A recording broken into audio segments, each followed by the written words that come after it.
بسم الله الرحمن الرحيم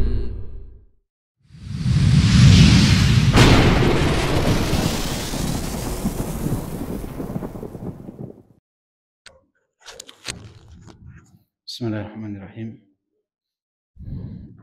الحمد لله والصلاة والسلام على رسول الله وعلى آله وصحبه ومن والاه أما بعد. Ayo ikhwah, insyaallah kita lanjutkan beberapa poin di pembahasan kita dari kitab At-Tuhaf bil Ma'thuri 'anis Salaf. Dan kita masuk ke bab ke-45 yang diberi judul oleh Syekh Abdul Razak Al-Akhlaqu Mana'ih. Ini 11-12 dengan tema dari bab ke-42 yang disebut Al-Akhlaqu Mawahib. Al-Akhlaqu Mana'ih, maksudnya mana'ih adalah anugerah-anugerah. Jadi akhlak ini adalah anugerah dari Allah Subhanahu wa taala. Di sini Syekh Abdul Razak menukilkan perkataan dari Tawus Ibn Kaisan. Tawus Ibn Kaisan rahimahullah adalah murid dari Abdullah bin Abbas yang berasal dari negeri Yaman. Yang mana perkataan beliau ini terdapat di dalam kitab Makarimul Akhlaq Ibn Abi Dunya. Beliau rahimahullah berkata, "Inna hadhil akhlaq mana'ih yamnahuha Allah azza wa jalla man syaa min ibadihi. فإذا أراد الله بعبد خيرا منحه منها خلقا صالحا."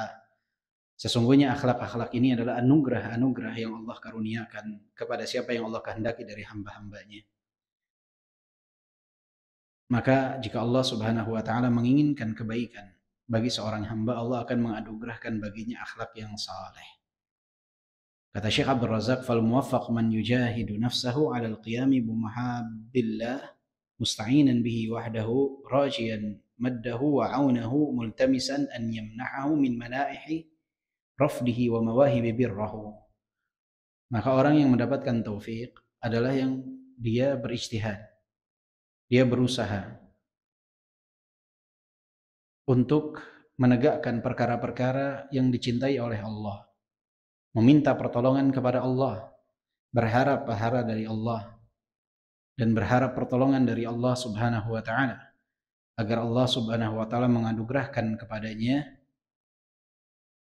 kebaikan dan memberikan kepadanya anugerah berupa amalan-amalan kebaikan. La ya'ti bil hasanati illa hu, tidak ada yang mendatangkan kebaikan-kebaikan itu kecuali Allah. Wala yadfa'u sayyi'ati illa hu, dan tidak ada yang memalingkan keburukan-keburukan itu kecuali Allah. Yahdi li ahsanil akhlaq, memberikan hidayah kepada akhlak-akhlak yang baik. La yahdi li ahsaniha illa hu, tidak ada yang memberikan hidayah kepada akhlak-akhlak yang baik itu kecuali Allah. Wa yasrifu anhu sayyi'aha la yasrifu anhu sayyi'aha illa hu, dan Allah lah yang memalingkan keburukan-keburukan akhlak, dan tidak ada yang memalingkannya kecuali Allah. Jadi bab ini hampir sama dengan bab yang tadi ya. Bahwa kita harus pahami akhlak ini anugerah dari Allah, maka minta kepada Allah. Anak kita kurang nurut, dikasih tahu nggak tahu, nggak mau tahu, nggak mau nurut, minta sama Allah, doa. Kadang kita sebagai orang tua lupa poin ini. Ya. Masa anak nggak mau dengar omongan kita nadanya semakin keras, dipukul, di ini, dengan cara-cara itu saja. Doanya lupa. Padahal akhlak anak ini baik, anugerah dari Allah. Maka minta kepada Allah Subhanahu wa taala. Di samping melakukan sebab-sebab yang disyariatkan dari taujih, pemberian arahan, kadang jika diperlukan pukulan yang tidak membekas sebagai bentuk teguran, hukuman, itu sebab-sebabnya tuh. Tapi ada sebab yang paling utama, yaitu doa, minta sama Allah agar diberikan hidayah kepada anak-anak kita. Bab berikutnya diberikan judul oleh Syekh Abdul Razak, bab ke-46, Mujibatul Hamdi Indal Musibah. Perkara-perkara yang mengharuskan seseorang itu bersyukur, memuji Allah di saat tertimpa musibah. Memuji Allah di saat tertimpa musibah. Jadi ada perkara-perkara yang mengharuskan seseorang itu memuji Allah di saat tertimpa musibah. Di sini Syekh Abdul Razak menukilkan perkataan Syuraih Al-Qadhi rahimahullah yang terdapat di dalam kitab Syu'abul Iman lil Baihaqi. Yang mana Syuraih rahimahullah berkata, inni la usabu bil musibah fa ahmadullah 'alaiha 4 marrat. Ahmaduhu idh lam takun a'zam mimma hi wa ahmaduhu idh razaqani as-sabra 'alaiha wa ahmaduhu idh waffaqani lil istirja' lima arju fihi min ats-thawab wa ahmaduhu idh lam yaj'alaha fi dini. Kata beliau, aku tidaklah tertimpa musibah melainkan memuji Allah, bersyukur kepada Allah sebanyak 4 kali, kata beliau. Yang pertama, ahmaduhu idh lam takun a'zamu mimmahi. Aku bersyukur kepada Allah saat tertimpa musibah karena Allah tidak memberikan musibah yang jauh lebih besar daripada musibah tersebut. Yang kedua, wa ahmaduhu in razaqani sabra 'alaiha. Aku bersyukur kepada Allah saat tertimpa musibah dikarenakan Allah memberikan rezeki kepadaku untuk bersabar saat tertimpa musibah. Yang ketiga, wa ahmaduhu idh waffaqani lil istirja' lima arju fihi minas thawab. Aku bersyukur kepada Allah saat tertimpa musibah karena aku dapat mengucapkan inna lillahi wa inna ilaihi raji'un dan aku berharap pahala atasnya. Wa ahmaduhu idh lam yaj'alaha fi dini. Dan aku bersyukur kepada Allah Subhanahu wa taala saat tertimpa musibah dikarenakan Allah tidak menimpakan musibah tersebut dalam perkara agamaku. Inilah 4 perkara di antara perkara-perkara yang mengharuskan kita bersyukur saat tertimpa musibah. Jadi di saat seorang tertimpa musibah, ada derajat-derajat yang dapat dia raih. Yang pertama adalah derajat sabar. Dengan apa? Yang mana orang yang bersabar itu, dia dapat menahan lisannya dan anggota tubuhnya dari melakukan perkara-perkara yang dimurkai oleh Allah. Jadi lisannya tidak berucap ucapan-ucapan yang mencela takdir atau ucapan-ucapan yang mengandung perkara-perkara jahiliyah. Dan anggota tubuhnya tidak dia gunakan untuk menyakiti diri sebagai bentuk penolakan terhadap takdir. Siapa yang dapat menahan lisannya, menahan anggota tubuhnya untuk tidak melakukan perbuatan-perbuatan yang diharamkan oleh Allah, maka dia adalah orang yang bersabar. Jadi kalau ada orang tertimpa musibah, dia berucap ucapan kotor atau mengatakan Allah nggak sayang sama dia, yang semisal itu tandanya dia nggak bersabar. Makanya Rasulullah mengatakan laisa minna man laqamal khudud wa syaqqal juyub wa da'a bid'awal jahiliyah, bukan termasuk golonganku orang yang menampar-nampar wajah, merobek-robek pakaian dan berucap ucapan-ucapan jahiliyah di saat tertimpa musibah, bukan termasuk golonganku. Tanda orang tersebut tidak bersabar. Derajat pertama bersabar. Yang kedua ridha. Tidak hanya sabar, tapi dia ridha, menerima takdir dan ketentuan Allah Subhanahu wa taala. Jadi dia tidak sebatas sabar, tapi dia ridha atas takdir tersebut. Derajat di atasnya bersyukur atas takdir yang Allah Subhanahu wa taala berikan. Ya fulan, kendaraan antum bocor, harus ditambal. Alhamdulillah, bannya nggak harus diganti, cuman ditambal doang. Bersyukur. Ya fulan, bensin antum habis, antum nggak bisa pakai motor antum. Alhamdulillah, pom bensin ada dekat, nggak jauh-jauh amat. Ya fulan, kaki antum terkilir, sobek. Alhamdulillah, nggak harus diamputasi. Jadi bersyukur saat tertimpa musibah, derajat yang paling istimewa. Kenapa kita harus bersyukur? Kata Syuraih 4 hal tadi. Yang pertama, bersyukur karena Allah tidak memberikan musibah yang jauh lebih besar. Jadi tadi saat ban bocor, alhamdulillah, nggak harus ganti ban, cuman ditambah. Nggak dikasih musibah yang jauh lebih besar. Ya. Mogok, alhamdulillah, kenapa? Harus ganti oli, alhamdulillah, nggak harus turun mesin.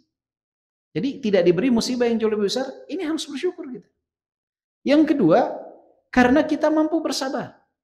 Jadi di saat kita tertimpa musibah, tidak berucap ucapan yang buruk, tidak melakukan perbuatan buruk, ini mengharuskan kita bersyukur. Alhamdulillah mampu bersabar. Lihat orang ketika tertimpa musibah, ada yang luar biasa. Hilang kesabaran dari diri dia. Tapi kita diuji masih bersabar, alhamdulillah. Ini juga mengharuskan kita bersyukur. Yang ketiga, saat kita tertimpa musibah kita ucapkan inna lillahi wa inna ilaihi rajiun. Bersyukur. Berarti kita mengucapkan lafaz-lafaz yang akan mendatangkan pahala bagi kita. Orang ucapannya kotor, maka bersyukurlah. Yang keempat, kenapa kita harus bersyukur? Karena Allah tidak memberikan musibah dalam perkara agama. Musibah tuh kalau orang sholat antum di rumah. Ini musibah dalam perkara agama. Orang kajian antum main gaple. Musibah. Orang ngaji antum dengerin musibah dalam perkara agama. Jadi selama tidak diberikan musibah dalam perkara agama, sholat 5 waktu kita jaga, dapat membaca Al-Quran, membaca zikir, ikut kajian, menghadiri kajian, bersyukur, alhamdulillah. Tidak diberikan musibah dalam perkara agama. Karena banyak orang di luar sana, zahirnya dia mendapatkan nikmat dalam perkara dunia, tapi musibah yang dahsyat sedang menerjang mereka dalam perkara agama. Jangan pernah berpikir bahwa semakin kaya seseorang, semakin bahagia dia. Tidak. Jika kekayaan tidak diiringi dengan kesolehan, tidak ada kebahagiaan pada diri mereka. Jadi kebahagiaan itu patokannya adalah bergantung terhadap ketaatan seorang hamba. Semakin taat, semakin bahagia dia. Karena yang mengatakan ini zat pemilik hati. Ala bidzikrillahi tatmainnul qulub. Jadi patokan bahagia itu bukan dengan kekayaan. Bahagia itu dengan ketakwaan. Semakin bertakwa seseorang, dia akan semakin mendapatkan kebahagiaan, ketenangan dalam hidup. Jadi banyak orang, Masya Allah, nggak bersyukur dia. Ya, tidak bersyukur. Akhirnya apa? Tertimpa musibah dalam perkara agamanya. Mukanya nggak pernah kelihatan di masjid. Diberi musibah dalam perkara agama. Ya, musibah. Nggak pernah kenal kajian. Nggak pernah mengenal Al-Quran. Nah, terombang-ambing dalam lumpur kemaksiatan, dalam lumpur kesyirikan. Itu musibah terbesar bagi seorang hamba. Maka selama musibahnya dalam perkara dunia, itu milik Allah. Innalillah. Sesungguhnya kami milik Allah. Wa inna ilaihi raji'. Dan kepadanya lah kita akan kembali. Milik Allah. Antum handphone, antum kendaraan, anak, istri, semua milik Allah. Allah ambil ya udah. Jangan kalah sama tukang parkir. Tukang parkir tuh paling tahu bahwa semua motor yang ada di depan dia bukan miliknya. Titipan. Jadi ketika ada orang bawa motor dia pamit, nggak pernah tukang parkir marah-marah. Silakan. Kenapa? Karena dia tahu semua adalah titipan. Nah kita dalam hidup harus paham konsep tukang parkir tuh. Bahwa semua yang Allah berikan ini titipan untuk kita. Kalau Allah yang milik segalanya mengambil, ya harus ikhlas. Harus rela. Jangan marah-marah, nggak karuan. Ngamuk-ngamuk. Bukan milik kita, titipan. Diambil ya sudah. Bersabar. Ya, bersabar. Mudah kalau ngomong mah bersabar. Susah kalau udah ya. Memang bersabar, bersyukur, tawakal. Kata yang sering kita dengar yang sulit untuk kita amalkan. Makanya saling mengingatkan. Jadi memang sulit, nggak dibilang mudah, sulit. Makanya kita ingatkan, saling mengingatkan. Berat antum kehilangan orang yang antum sayangi. Berat bukan perkara yang mudah. Tapi kalau diingat konsep awalnya ini milik Allah, Allah ambil, kita harusnya tenang. Kita jangan risau, Allah itu lebih sayang kepada orang yang lebih dulu meninggal dari keluarga kita, dari kawan kita, daripada sayang kita kepada mereka. Jadi jangan khawatir. Allah lebih sayang kepada mereka daripada kasih sayang kita kepada mereka. Kalau kita paham konsep ini, tenang kita. Nah, antum punya anak. Ketika anak itu dipegang antum atau dipegang ibunya, antum tenang pasti. Kenapa? Ketika dia dipegang ibunya, ibunya pasti lebih sayang kepada anak. 9 bulan dalam kandungan dia. Ya. Jadi kalau anak kita kenapa-napa jatuh saat dipegang sama ibunya, nggak usah marah-marah. Kenapa? Dia udah maksimal pasti jagain anaknya. Lebih dari batas kemampuan dia. Jadi kalau kenapa-napa kelas. Dia lebih sayang dibandingkan kita kepada anak kita. Enggak, anak lebih sayang kepada anak. Bisa jadi, tapi antum jangan pernah menganggap istri antum enggak sayang kepada anak antum. Pasti sayang kepada anak kita. Kita tenang tuh. Antum kerja ninggalin anak sama istri, tenang enggak? Ninggalin anak sama ibunya tenang tidak? Tenang. Tapi antum kerja ninggalin anak sama pembantu misalnya. Pembantu antum. Atau babysitternya yang ada di rumah misalnya. Beda gak ketenangannya ketika antum tinggalkan dengan ibunya? Beda pasti. Kenapa? Karena antum yakin lebih sayang. Ini pembandingan antara manusia dengan manusia. Ini gimana diambilnya sama Allah? Harusnya lebih tenang. Kembali kepada Allah yang mengambil, Allah yang mencabut nyawanya. Kita harus lebih tenang. Ya. Sabar. Ridha, bersyukur. Sabar, ridha, bersyukur. Nikmat. Kata Syekh Abdul Razak, man wuffiqa indal musibah li tahqiq hadhihi al-ma'ani wa hamidallah 'alaiha kanat musibatuhu khairan wa barakatan 'alaihi. Wal mu'min amruhu kulluhu khair. Kata beliau, siapa yang mendapatkan taufik di saat tertimpa musibah untuk mengamalkan makna-makna tersebut dan memuji Allah atas musibah yang menimpanya, maka musibah tersebut menjadi sesuatu yang baik dan keberkahan atasnya. Dan seorang mukmin semua perkaranya baik. Saat tertimpa musibah, bersabar. Saat mendapatkan sesuatu nikmat, bersyukur. Nikmat, nggak ada yang sulit bagi seorang mukmin. Semuanya dinikmati. Ya, semuanya dinikmati. Dan ini akan didapat ketika tingkat keimanan kita bertambah. Jadi di saat tingkat keimanan kita bertambah, kita nggak akan risau. Antum usaha nih, ikhtiar nih, bekerja. Misalkan kita bawa angkot, supir angkot. Ikhtiar pagi sholat subuh, nyalakan mesin, bersihkan kendaraan, bawa mobil. Tawakkal ala Allah, berzikir. Sampai ke terminal ternyata cuma bawa 2 penumpang, 3 penumpang. Tapi hati akan tetap tenang di saat dia beriman. Anda udah ikhtiar, udah berusaha, udah berdoa. Ini yang Allah berikan. Alhamdulillah. Alhamdulillah. Bisa sampai selamat. Orang lain ada yang kecelakaan di jalan. Dapat 3 penumpang, bisa nutup bensin. Yang lain gak dapat penumpang. Alhamdulillah, gak pusing. Kita berusaha nih, mau berbisnis.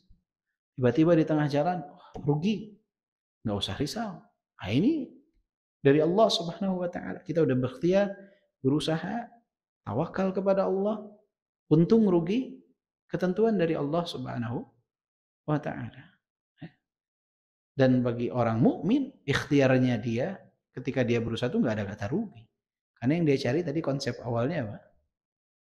Pahala, bukan sebatas uang. Ya, kalau rugi berarti uang yang ada di kantong kita itu belum rezekinya kita. Cuman mampir dong lewat dompet kita. Jadi konsepnya seperti itu. Mudah kalau ngomong, emang benar. Yang sulit itu ngamalannya. Tapi kita berusaha pahami konsep-konsep dasar tersebut agar di saat kita mendapatkan musibah tertentu, kita ingat konsep itu, kita coba untuk amalkan. Satu bab lagi kali. Baik, bab berikutnya, bab ke-47 yang diberikan judul oleh Syekh Abdul Razak, Akhdhul ilmi anil akabir. Mengambil ilmu dari orang-orang yang lebih senior, anil akabir.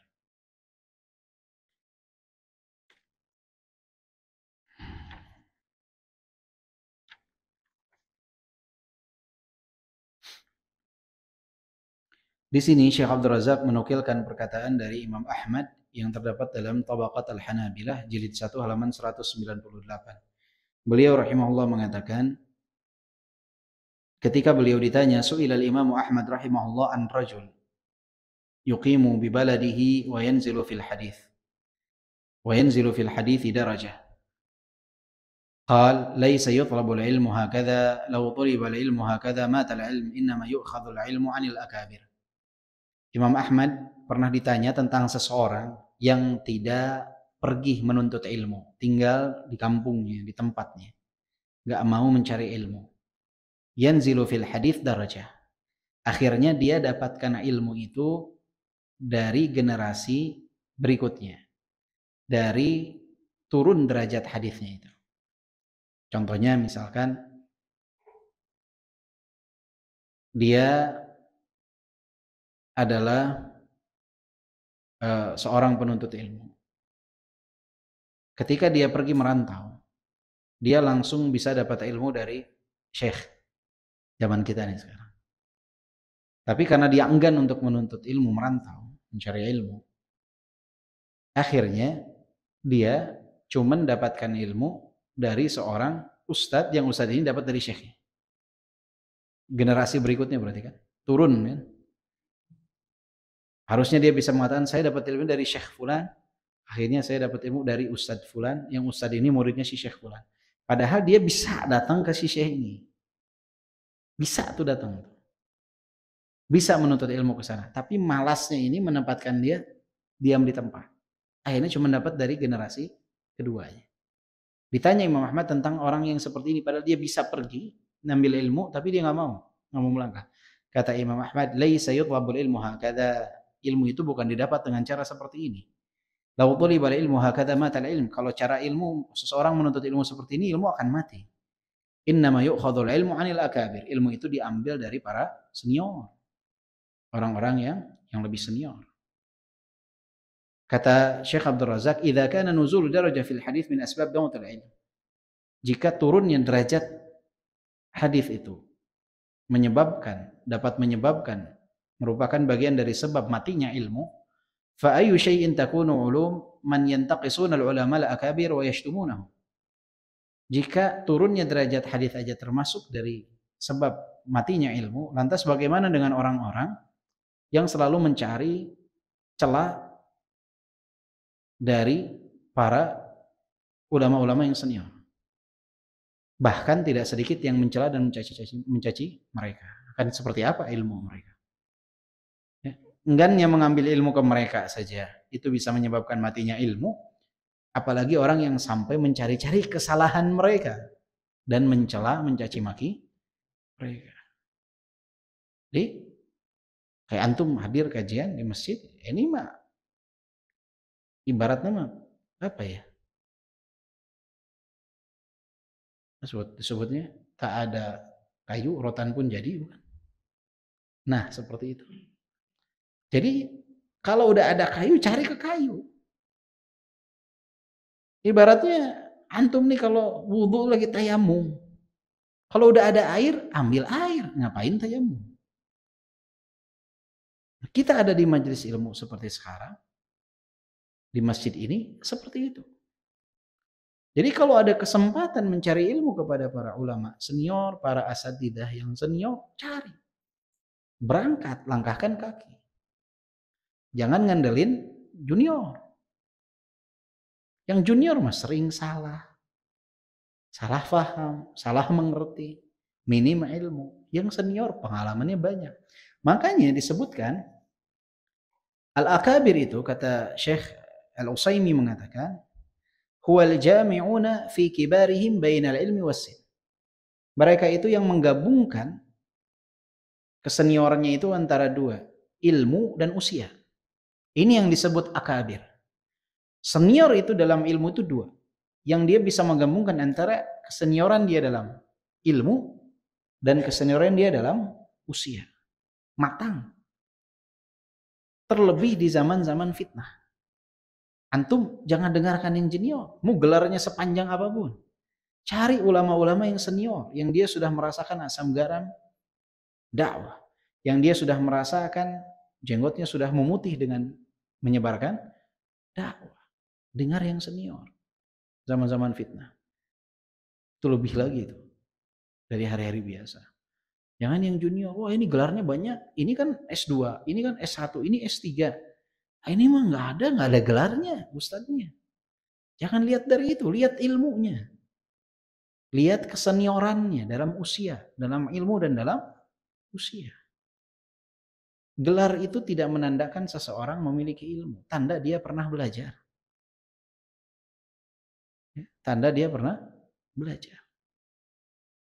Imam Syafi'i juga tidak memiliki gelar. Ada Imam Syafi'i S1 di mana? S2? Nggak ada. Ya. Jadi jangan lihat dari hal tersebut, lihat kesenioran seseorang, usianya, kematangan ilmu. Tenang, punya basirah mereka. Ya. Makanya Abu Darda pernah mengatakan, "Mali ara ulama'ukum yadhhabun wa juhalukum la yata'allamun. Fata'allamu qabla an yurfa'al ilm fa inna raf'al ilm dhihabul ulama." Sungguh mengherankan aku melihat para ulama kalian itu telah pergi, telah wafat. Sedangkan orang-orang jahil di antara kalian tidak belajar. Belajarlah sebelum diangkatnya ilmu, karena diangkatnya ilmu itu adalah dengan wafatnya para ulama. Ini ulama satu persatu wafat. Yang tidak tahu masih tetap nggak mau belajar. Nanti kalau mereka sudah pergi semua, mau kemana kita menuntut ilmu? Mau kemana kita menuntut ilmu? Bahkan Ibnu Mas'ud mengatakan, la yazalun nas bi khair ma atahumul ilm min ashabi Muhammad wa min akabirihim fa idza ja'al ilm min qibali asaghirihim fadzaka hina halaku. La yazalun nas bi khair, manusia tetap berada dalam kebaikan. Ma atahumul ilm min ashabi Muhammad, selama mereka mengambil ilmu dari sahabat-sahabat Nabi Muhammad. Wa min akabirihim, dan dari kibarnya, dari yang seniornya. Fa idza ja'al ilm min qibali asaghirihim, dan jika mereka mendatangkan ilmu dari junior-juniornya, memalingkan senior-seniornya, dianggap sebelah mata senior-seniornya, fadzaka hina halaku, maka inilah momentum yang mereka akan binasa. Bayangkan, padahal nuntut ilmunya ke sahabat-sahabat juga, ke tabi'in juga, tapi tetap kalau ada yang senior, yang senior. Kenapa? Sudah merasakan asap. Jadi kalau yang lain mah pelengkap aja. Yang lain cukup pelengkap, senior. Masya Allah di Indonesia ustadz-ustadz yang senior banyak. Nih, kita di Bogor ada Ustadz Yazid. Ada kajian tiap hari Sabtu, datang kalau bisa berangkat. Nih, paling senior. Di Jakarta ada Ustadz Hakim Abdad Hafizahullah. Senior, belajar. Ini mah yang lain mah pelengkap aja. Nggak ada, kosong, ikut kajian. Tapi masalah-masalah, terutama fitnah-fitnah, kendala-kendala, konsultasikannya kepada yang senior. Dengarkan arahan yang senior. Tenang. Ya, kalau yang junior mah, Masya Allah. Ini nanti nih, bentar, 2024 ya. Pemilu nih. Kalau antum akan perhatikan bagaimana manuver-manuver junior-junior itu luar biasa. Tapi lihat yang senior, begini aja rata-rata. Ya. Kalau yang junior manuvernya luar biasa. Nah, itu akan terlihat. Ya, akan terlihat. Ya tadzabzab. Mudah begini nih, kayak ombak. Itu di setiap fitnah. Fitnah harta, fitnah wanita, fitnah begini rata-rata. Kalau yang senior lebih stabil. Karena apa? Karena mereka telah melalui masa-masa tersebut. Dan mereka berhasil lulus. Yang junior belum tuh mengalami ujian demi ujian itu. Ada yang tergelincir, ada yang lulus. Tapi minim yang lulus. Maka itulah kenapa perlunya untuk kita melihat kepada para senior. Khususnya wabil khusus di dalam masalah-masalah besar. Ya. Jangan, wah, gengsi, anak kan belajar, anak kan begini, masa anak nunggu jawaban si fulan, si alan. Ya. Akhirnya banyak yang bermanuver tadi, hati-hati. Ya. Jadi tuntutlah ilmu kepada yang senior. Bukan berarti nggak boleh belajar kepada yang junior, belajar. Yang tadi Anda bilang, misalkan nih, di Bogor, Ustaz Yazid ada kajian hari Sabtu pagi, ya, ba'da subuh. Selepas itu anak pengen kajian lagi nih, hari Sabtu malam, cari yang lain, ada kajian. Masjid Ibrahim Halil ada, Ustaz Abdurrahman. Wah, anak hari Ahad pengen ikut kajian juga, datang ke sini. Masya Allah, jadwalnya banyak para asatidzah. Wah, anak hari Selasa pengen ikut kajian juga, lihat yang lain. Tapi jangan ditinggalkan yang kajian senior. Kalau enggak, antum bakal bingung karena si junior ini masing-masing bermanuver nanti. Ya. Ditanya satu masalah, ini jawab A, ini B, ini C, ini D, ini E, pusing sendiri nanti. Maka perlu harus ada bahasa kitanya tetua ya, yang bisa mengarahkan. Jadi penting untuk belajar kepada senior. Bayangkan Ibnu Mas'ud menyebutkan kebinasaan bagi mereka yang hanya mengambil ilmu kepada junior dari galangan sahabat atau mengambil ilmu dari para tabi'in, tidak mengambil ilmu dari seniornya para sahabat di saat mereka masih ada, akan menyebabkan kebinasaan. Itu antara sahabat yang senior dengan sahabat junior, antara sahabat dengan tabi'in. Bayangkan ya, dengan kita. Jadi jika kebinasaan bisa saja muncul karena mencari dari ilmu dari sahabat yang junior tidak kepada sahabat senior, mencari ilmu kepada tabi'in tidak kepada para sahabat, apa yang akan terjadi dengan sistem mencari ilmu di zaman kita? Ya, sistem mencari ilmu di zaman kita. Dan jangan juga senang ini apa? Harus upgrade kajian tuh harus upgrade. Jadi yang tadinya senang datang tematik, muter tematik, harus mulai senang kajian kitab, lebih runut belajarnya. Kitabnya nanti upgrade lagi, lebih runut lagi dari dasar. Ya, jangan hanya alhamdulillah kita datang kajian, senang. Tapi jangan hanya kita cukupkan diri dengan belajar tematik saja. Ya, tematik itu cukup 3 bulan sekali. Kalau sebulan sekali itu paling sering. Sisanya ya runut kajian. Biar ilmunya tersistem. Jangan sampai kita, karena ini belajar ini bukan konser. Ya. Jangan, wah saya mencari yang terkenal. Jangan. Ini antum lagi kajian rutin. Ada satu yang terkenal, cari yang terkenal. Ya, cari yang terkenal aja. Jangan terkenal-terkenalan. Cari yang memang antum butuhkan. Antum butuh apa? Ilmu tentang apa? Sholat. Cari kajian. Kira-kira antum apa yang antum belum pelajari? Ana belum pelajari ini tentang sholat. Cari kajian mana yang ada membahas tentang sholat. Ikuti turun. Ana belum nih tentang tauhid. Di mana ya yang ada kajian tauhid? Turun, ikutin. Sabar. Sabar ikutin.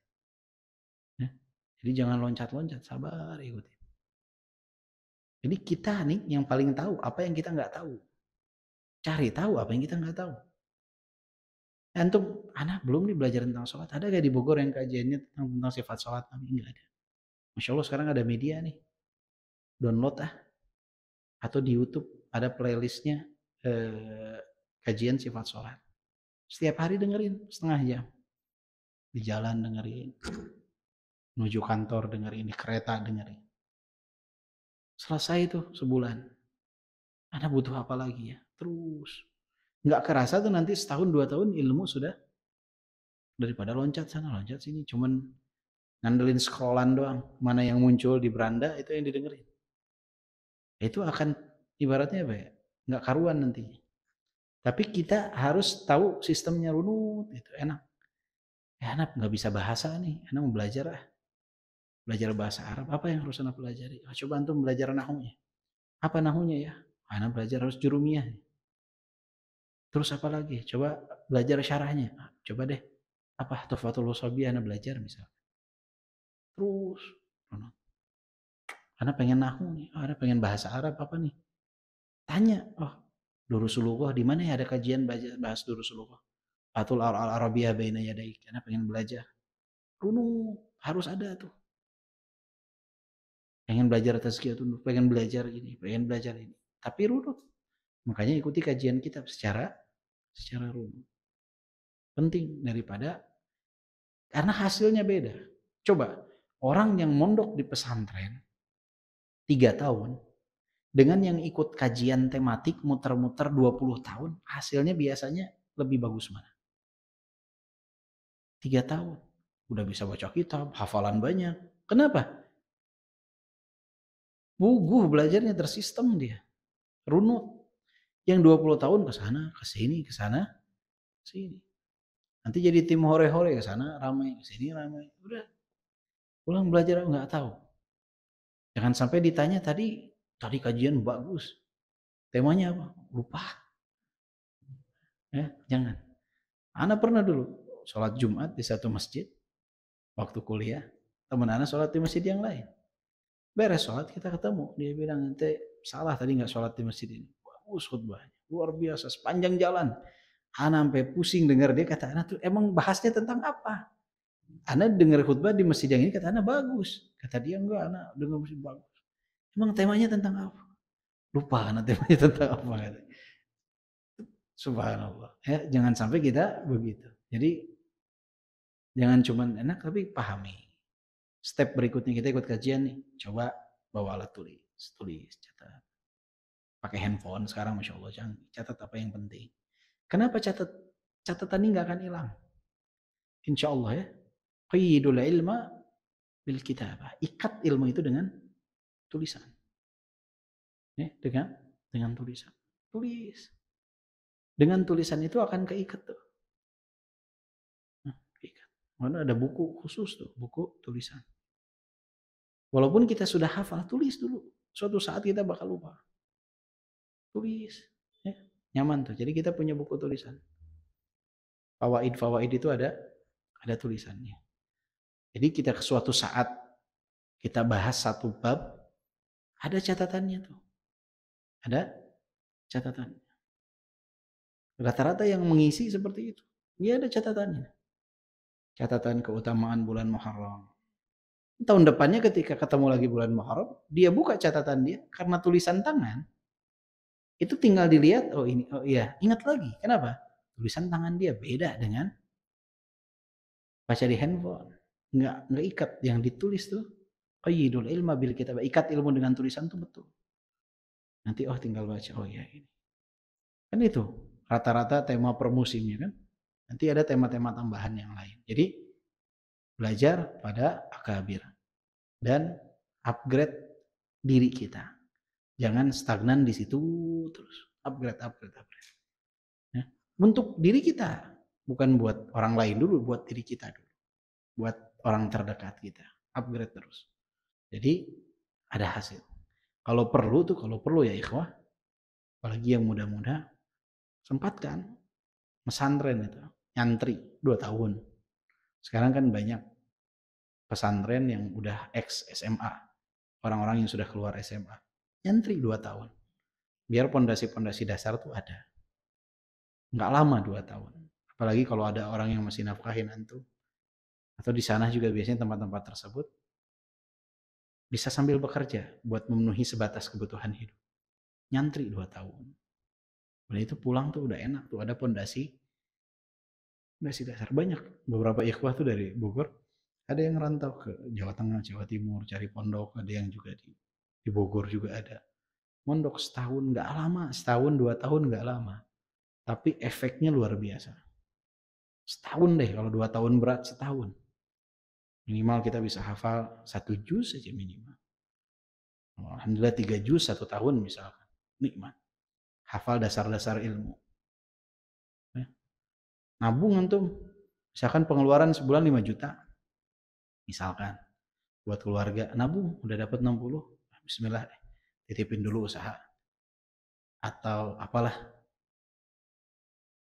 kasihkan untuk setahun, ada buat kehidupan setahun, fokus belajar. Nah, nantinya lebih enak tuh, step by step.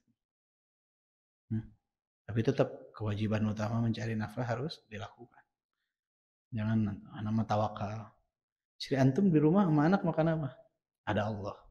Benar ada Allah, antum dosa kalau tidak mencari nafkah. Kalau mereka mah insya Allah tetap makan. Ya, ada Allah yang akan memberikan rezeki kepada mereka. Cuma antum dosa ketika meninggalkan mereka tanpa menafkahi mereka. Semoga Allah berikan taufik untuk kita semua. Subhanakallahumma wa bihamdika asyhadu an la ilaha illa anta astaghfiruka wa atubu ilaik. Walhamdulillahirabbil alamin. Assalamualaikum warahmatullahi wabarakatuh.